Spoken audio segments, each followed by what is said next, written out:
আমাদের প্রভু এক এক নবীর উম্মত, জীবন বিধান এক ঐশী বাণী কোরআন।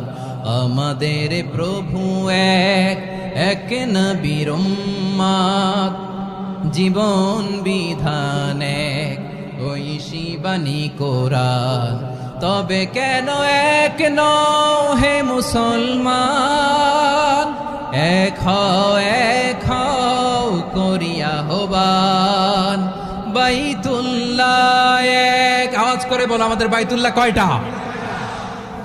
বাইতুল্লাহ এক, মদিনা শরীফ এক, উহুদ পাহাড় এক, বদরের মাঠে একটা তো জীবন আর মরণ যে একটাই, এক সাথে মিলে